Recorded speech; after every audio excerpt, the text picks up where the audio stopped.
Hello. ಮಗುನ್ ತಗೊಬಂದು ಕೊಡ್ತೀಯೋ ಇಲ್ಲ ನಾನೇ ಮನೆ ಹತ್ರ ಬರ್ಲಾ? ಅಲ್ಲಮ್ಮ, ಈಗಿನ್ನೂ 5 ಗಂಟೆ.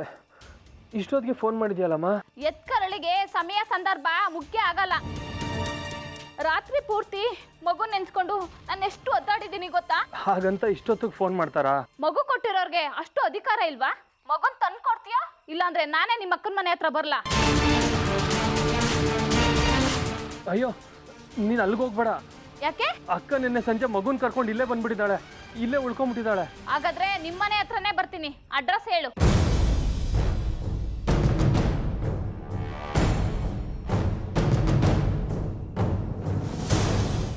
ಗೊತ್ತು, ಸರಿ ಬರ್ತೀನಿ. ನಿನ್ ಮಗು ಕೊಡ್ಲಿಲ್ಲ ಅಂದ್ರೆ ನಿಮ್ಮ ಅಕ್ಕನ ಗಂಡನ ಹತ್ರ ವಿಷಯ ಎಲ್ಲ ಹೇಳ್ಬಿಡ್ತೀನಿ. ಕೊಡ್ತೀನಿ ಅಂತ ಹೇಳಿದ್ನಲ್ಲಮ್ಮ, ಬಾ. ಇನ್ನು ಅರ್ಧ ಗಂಟೆಲಿ ನಿಮ್ಮ ಮನೆ ಹತ್ರ ಬರ್ತೀನಿ. ಹಾ, ಅರ್ಧ ಗಂಟೆಲ್ಲ?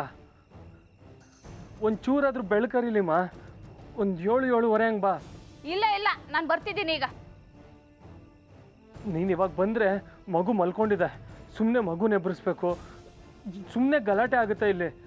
ನೀನು ಆರಾಮಾಗಿ 7-7:30 ಹಂಗೆ ಬಾ. ಬಂದು ಕರ್ಕೊಂಡು ಹೋಗು. ಸರಿ ಆಯಿತು.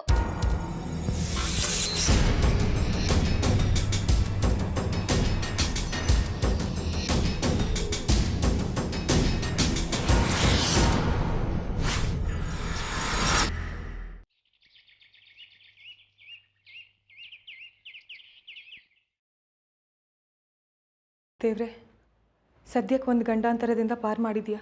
ಹಾಗೆ ನನ್ನ ಮಗುನ ಆದಷ್ಟು ಬೇಗ ನನಗೆ ಸಿಗೋ ಹಾಗೆ ಮಾಡು. ನಾನು ಇನ್ನೇನು ಕೇಳಲ್ಲ.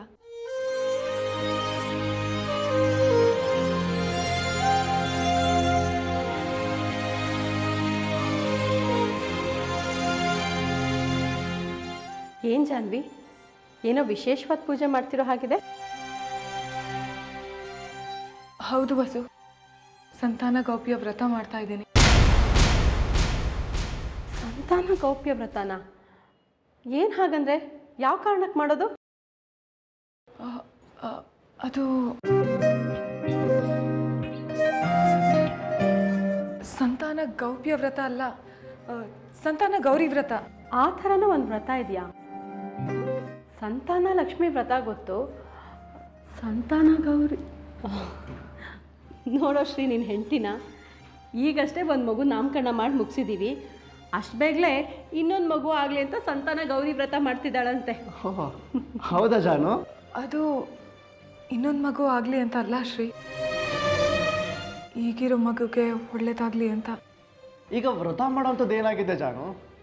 ನನ್ನ ಮಗಳು ರಾಜ್ಕುಮಾರಿ ಥರ ಆರಾಮಾಗಿದ್ದಾಳೆ. ರಾಜ್ಕುಮಾರಿ ಥರ ಇರಬೇಕಾಗಿತ್ತು, ಆದರೆ ನೀನು ಇಲ್ಲೇ ಇದ್ರು ನಿನ್ನ ಮನಸ್ಸು ಎಲ್ಲೋ ಒಂದು ಕಡೆ ಇರುತ್ತೆ.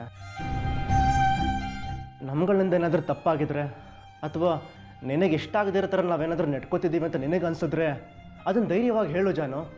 ನಾವು ಅದನ್ನು ಸರಿ ಮಾಡ್ಕೊಳ್ಳೋಕೆ ಪ್ರಯತ್ನ ಪಡ್ತೀವಿ. ಏನು ಹೇಳ್ತಿದ್ಯಾ ಶ್ರೀ? ನನಗೊಂದು ಅರ್ಥ ಆಗ್ತಿಲ್ಲ. ನಾನು ಮುಂಚಿನ ಥರನೇ ಇದ್ದೀನಿ, ನೀವೇ ಏನೇನೋ ಅನ್ಕೋತಿದ್ದೀರಾ. ನೀನು ಮೊದಲಿನ ಥರ ಇದೆಯಾ ಅಂತ ನಿನಗೆ ಗ್ಯಾರಂಟಿಯಾಗಿ ಅನ್ನಿಸ್ತಿದ್ಯಾ? ಅಂದರೆ ನೀನು ಆ್ಯಕ್ಚುಲಾಗೆ ಮೊದಲಿನ ಥರ ಇಲ್ಲ ಜಾನು. ಅದು ನಿನಗೆ ಗೊತ್ತಾಗ್ತಿಲ್ಲ ಅಂದರೆ ನಿನಗೆ ಗೊತ್ತಾಗದಿರೋ ಹಾಗೆ ಯಾವುದೋ ಒಂದು ಪ್ರಭಾವಕ್ಕೆ ಒಳಗಾಗ್ತಿದ್ದೆ ಅಂತ ಅನ್ನಿಸ್ತಿದೆ ನನಗೆ. ಸುಮಾರು ಜನಕ್ಕೆ ಈ ಥರ ಆಗುತ್ತೆ ಜಾನು. ಅಂಥ ಟೈಮಲ್ಲಿ ಸೈಕ್ಯಾಟ್ರಿಸ್ಟ್ ಹತ್ರ ಒಂದು ಸಲ ಕೌನ್ಸಲಿಂಗ್ ಹೋಗಿ ಬಂದರೆ ಸರಿ ಹೋಗ್ಬೋದು.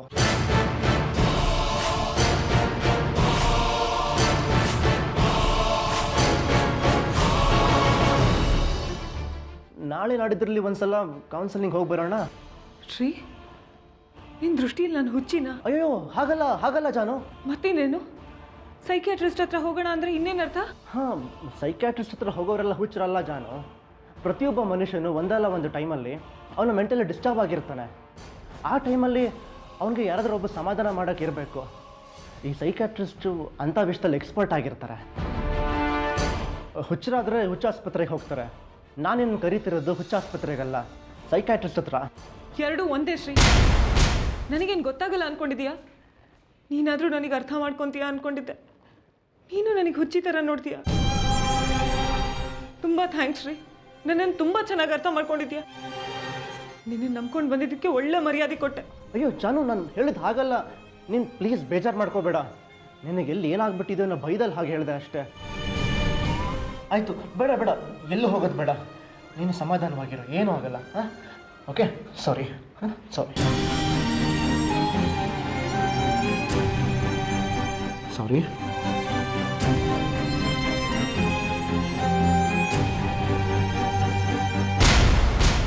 ಯಾರು ತಿಳಿಯರು ನಿನ್ನ ಭುಜಬಲದ ಪರಾಕ್ರಮ. ರವಿ? ದೇವಸ್ಥಾನಕ್ಕೆ ಹೋಗಿದ್ದೆ ಕಣೋ.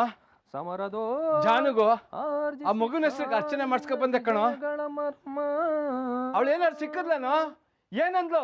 ಎಲ್ಲದಕ್ಕೂ ನಾನ್ ನಿನ್ನೆ ಕೇಳ್ತಾ ಇರೋದು ಕಣೋ. ಅವಳು ಏನಂದ್ಲು? ದುಡ್ಡು ಏನಾದ್ರು ಕೇಳಿದ್ಲೇನೋ? ಯಾರಾದ್ರೂ ಕಾಪಾಡಿ ಕಾಪಾಡಿ, ನಿಮ್ ತಮ್ಮಯ್ಯ ಅಂತಿನ್ ಕಾಪಾಡಿ, ನನ್ನ ಒಳಗಡೆ ಕೂಡಾಕ್ಬಿಟ್ಟಿದ್ದಾರೆ. ಯಾರು? ಸುನಂದ ಬಂದಿದ್ದಾಳ? ಪಾಪ ಬಾಗ್ಲೆಲ್ಲ ತೆಗಿಬೇಡಿ, ಬಾಗ್ಲು ತೆಗಿ. ಯಾಕೋ? ಆ ಹೆಂಗ್ಸ್ನ ಒಳಗ ಕೊಡಾಕಿದ್ದೀನಿ.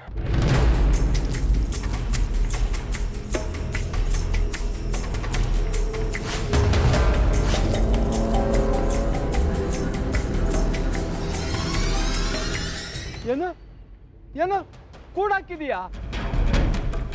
ಎಂತ ಕೆಲಸ ಮಾಡಿದೀಯೋ? ತಲೆಗೆಲ್ಲ ಕೆಟ್ಟಿದೀಯಾ? ನಾನೇ ಬಾಗಿಲು ತೆಗಿತೀನಿ ಇರು. ಬಾಗ್ಲು ತೆಗೆದ್ರೆ ಚೆನ್ನಾಗಿರಲ್ಲ. ನೀನ್ ಮಾಡ್ತಾ ಇರೋದು ಸರಿ ಇಲ್ಲ ಕಣೋ ರವಿ. ಸುಮ್ಮನೆ ಇದ್ರೆ ಸರಿ. ಇವಾಗ ಹೇಳ್ತಾ ಇದ್ದೀನಿ, ಸರಿ ತಪ್ಪು ಯೋಚನೆ ಮಾಡೋ ಟೈಮ್ ಅಲ್ಲಪ್ಪ ಇದು. ಆದ್ರೆ ನೀನ್ ಮಾಡ್ತಾ ಇರೋದು ತಪ್ಪಲ್ವ? ಹೌದು, ತಪ್ಪೆ. ಅವತ್ತು ಹಾಸ್ಪಿಟಲ್ ಅಕ್ಕನ ಪಾಪು ಕತ್ಕೊಂಡು ಹೋದ್ರಲ್ಲ, ಅವ್ರು ಯಾಕೆ ಯೋಚನೆ ಮಾಡ್ಲಿಲ್ಲ ಸರಿ ತಪ್ಪು ಯಾವುದು ಅಂತ? ನಾನು ಯಾಕೆ ಯೋಚನೆ ಮಾಡ್ಬೇಕು? ಯಾಕೋ ನನ್ನ ಒಳಗಡೆ ಕೂಡಾಕಿದ್ಯಾ?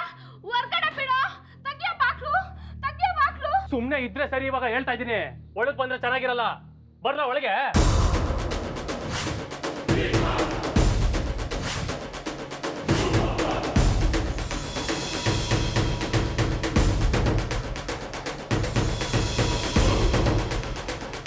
ಅವತ್ತು ಈ ಹೆಂಗ್ಸು ಮಗುನ್ ಕೊಡ್ತೀನಿ ಅಂತ ಒಪ್ಕೊಂಡ್ಲು ತಾನೆ. ಮತ್ತೆ ಈಗ ಯಾಕೆ ನನಗೆ ಅಕ್ಕಂಗೆ ಪದೇ ಪದೇ ಟಾರ್ಚರ್ ಮಾಡೋದು? ಮಗು ಬೇಕು, ದುಡ್ಡು ಬೇಕು ಅಂತ. ಇವಳು ಮಾಡ್ತಾರದು ಸರಿನಾ? ತಪ್ಪು ತಾನೆ. ಹಂಗೆ ನಾನು ನೆನ್ನೆ ನನ್ನ ದೇವಸ್ಥಾನಕ್ಕೆ ಹೋಗೋದು ಸ್ವಲ್ಪ ತಡ ಆಗಿದ್ದಿದ್ರೆ ಇವಳೊಂದು ದೊಡ್ಡ ಅನಾಹುತಾನೆ ಮಾಡ್ತಾ ಇದ್ಲು. ಆ ಅಪವಾದ ನಿಂದನೆಗಳನ್ನ ಸಹಿಸಕ್ಕಾಗದೆ ಅಕ್ಕ ಅವಳ ಜೀವನಾನೇ ಕಳ್ಕೊತಾ ಇದ್ಲು. ಸರಿ ಅಂತೆ ತಪ್ಪಂತೆ ಯಾವನಿಗಿರ್ಬೇಕು? ಸರಿ ತಪ್ಪು ನ್ಯಾಯ ನೀತಿ ಅಲ್ಲ. ನಾವು ಇಷ್ಟ ದಿನ ನ್ಯಾಯವಾಗೇ ಇದ್ವಿ ತಾನೆ. ಏನ್ ಸಿಕ್ತು? ಕಷ್ಟದ ಮೇಲೆ ಕಷ್ಟ, ಹಿಂಸೆ ಮೇಲೆ ಹಿಂಸೆ.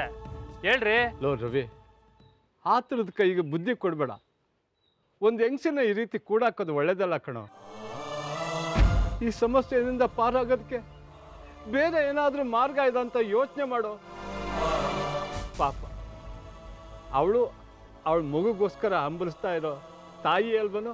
ನೀವು ಇವಳ ಬಗ್ಗೆ ಯೋಚನೆ ಮಾಡ್ತಾ ಇದ್ದೀರಾ, ನಾನು ಅಕ್ಕನ ಸುಖ ಸಂತೋಷದ ಬಗ್ಗೆ ಯೋಚನೆ ಮಾಡ್ತಾ ಇದ್ದೀನಿ. ಮನುಷ್ಯ ಅಂದಮೇಲೆ ಸ್ವಲ್ಪನಾದ್ರೂ ಸ್ವಾರ್ಥ ಇರ್ಬೇಕಪ್ಪ, ಇಲ್ಲ ಅಂದ್ರೆ ಬದುಕಕ್ಕಾಗಲ್ಲ. ಈಗ ಇವಳನ್ನ ಇಲ್ಲಿಂದ ಬಿಟ್ರೆ ಸುಮ್ಮನೆ ಇರ್ತಾಳೆ ಅನ್ಕೊಂಡಿದ್ದೀರಾ? ಅಕ್ಕನ ಮನೆ ಹತ್ರ ಹೋಗ್ತಾಳೆ, ದೊಡ್ಡ ರಂಪ ಮಾಡ್ತಾಳೆ, ಅಲ್ಲಿ ಎಲ್ಲರಿಗೂ ವಿಷಯ ಗೊತ್ತಾಗುತ್ತೆ. ಆಗ ಅಕ್ಕನ ಪರಿಸ್ಥಿತಿ ಏನಾಗುತ್ತೆ ಅಂತ ಯೋಚನೆ ಮಾಡಿದ್ದೀರಪ್ಪ? ಇನ್ನೂ ನಿಮಗೆ ನ್ಯಾಯ ನೀತಿನೇ ಮುಖ್ಯ ಅಂದ್ರೆ ಹೋಗಿ ಬಾಗ್ಲು ತೆಗೀರಿ. ನಾನಂತೂ ತೆಗಿಯಲ್ಲ. ಹೋಗಿ. ಒಂದು ತಪ್ಪನ್ನ ಮುಚ್ಚಿಡಕ್ಕೋಗಿ ಇನ್ನೊಂದು ತಪ್ಪು ಮಾಡ್ತಿದ್ದೀವಿ ರವಿ. ಈಗಲೇ ಹೇಳ್ತಾ ಇದ್ದೀನಿ, ಖಂಡಿತ ಒಳ್ಳೇದಾಗಲ್ಲ ಕಣೋ, ಒಳ್ಳೇದಾಗಲ್ಲ.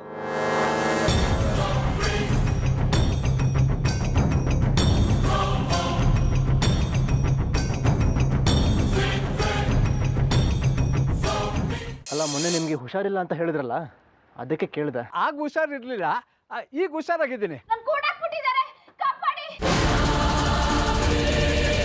ಕಾಪಾಡಿ, ಯಾರಾದ್ರೂ ಕಾಪಾಡಿ ಕಾಪಾಡಿ ಕಾಪಾಡಿ.